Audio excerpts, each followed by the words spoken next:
Welcome everybody back down to ice level for the first weekend review of the 2024-25 season. I'm James Blennau and I'm so happy to join you this week in covering the biggest stories and games from this week's slate. Before we get into the news, I want to remind everybody a certain important rule that everything college hockey and Omaha like to remind us of this week. Number one rule of college hockey, don't lose on Saturday. In national news, the NCAA has eliminated the National Letter of Intent system as of October 9th. The program ends its 60-year run and will be reportedly replaced by a new financial aid agreement per ESPN. The system will provide the same purpose and securities as the original while adapting better to future transfer regulations. New rules also come after the NCAA is set to pay about $2.8 billion from the House settlement on NIL rules. In the NCHC, Omaha head coach Mike Gabinet has signed an extension keeping him with the Mavericks for the 2027-28 season. Gabinet, in his 8th season with the team, enters as a source of stability and success in a great time of change, per the team's website.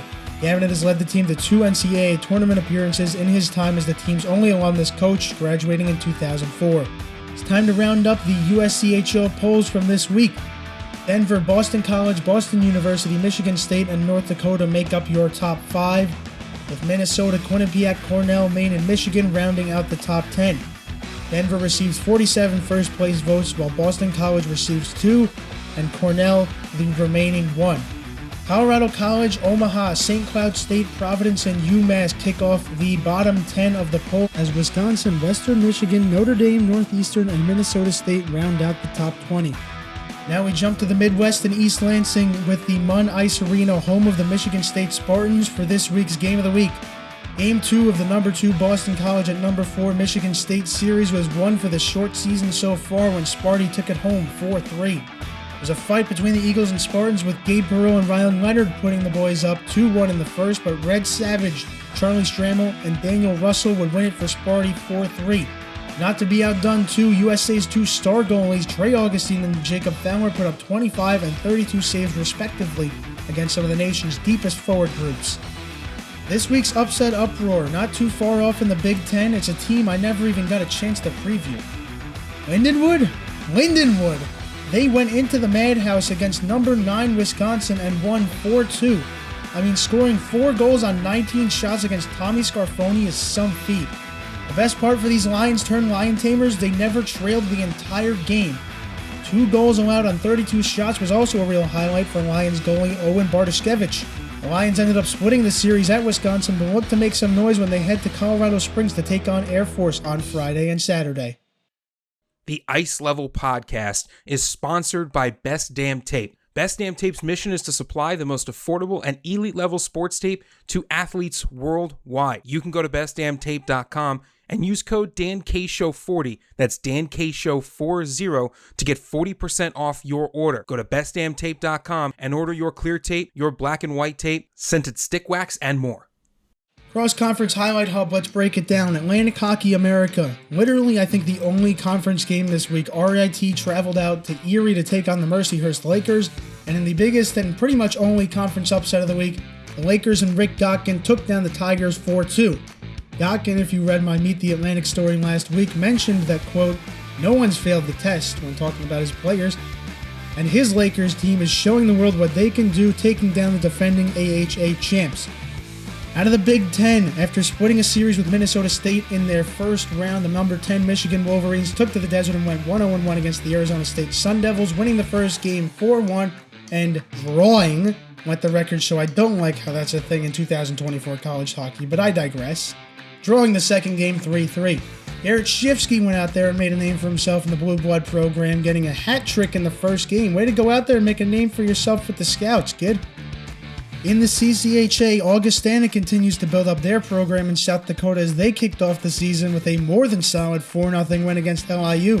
Tyler Hennon and Peyton Matsui both finished the game with 2 apples following up an exhibition win versus North Dakota, which is a good thing they didn't play at the Ralph this week since number 13 Providence came in and got sent out of the home opener losing 5-2. Yeah, not a great week to play in Grand Forks. Out of ECAC hockey, how can I not bring this one up? The Big Ten Killers ride again. Number 8 Quinnipiac opened up their season against Penn State, taking down the Nittany Lions 3-2. Jeremy Wilmer, the star of the game, had his breakout after scoring 2 in his first season since transferring from BU. Penn State was almost not to be outdone though, scoring 2 goals unanswered in the period, both assisted by Aiden Fink, but couldn't finish with the extra skater. And Jacob Cheris, if you're watching this, sorry not sorry, man. In the Hockey East, the UMass Minutemen, quick shout out Uncle Matt for the win, just won the Icebreaker tournament in Vegas, dominating Air Force 5-1. The Minutemen picked to finish 4th in the Hockey East preseason poll and are already making some noise in what I believe is the nation's strongest conference. The Minutemen start conference play early on the 25th against local rivals UConn. And in the NCHC, running it back to that North Dakota game, the number 8 Fighting Hawks came to play when they knocked off the Providence Friars in their home opener 5-2 in a sold-out game with a sea of green glowing rally towels. The Hawks never trailed the entire game despite taking 4 penalties, and the defense certainly helped keep TJ Septenfelter's sheet clean with 22 saves and 13 shots blocked throughout. Before we jump to next week's game, let's do a little trivia, and a little segment I like to call Net Knowledge. Across college hockey, there are only 11 teams with a record of 2-0-0 or better. One of these conferences contains 6 of these 11 teams. Name that conference. You have 15 seconds starting now.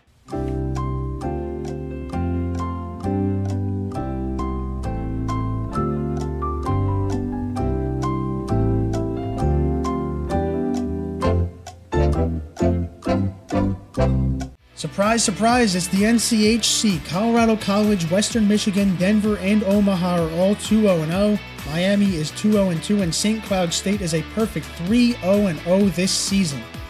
Moving on to next week, let's take a look at the Forecheck Forecast of the best games to watch. On Friday, number 19 Northeastern travels to number 1 Denver. Number 5 North Dakota heads to Mankato to play number 20 Minnesota State. Number 13 St. Cloud State goes to Yost to play number 10 Michigan. And number 7 Quinnipiac hits the Alphon to play number 9 Maine in 4 massive ranked matchups. On Saturday, all of those series continue while Arizona State plays their second game of the weekend versus number 14 Providence. Bowling Green plays a standalone traveling to upstate New York to play RIT. And Alaska takes on number 18 Notre Dame for their second game of the weekend in South Bend in what could be a massive trap for Danny Nelson and the Irish. And that's all for this week on Ice Level. Thank you all so much for tuning in, and thank you to USCHO for consolidating so much of this information for the research. As always, I'm James Blennau, and I'm not an expert, but neither are you, and we're going to grow this game together. I'll see you next time on Ice Level.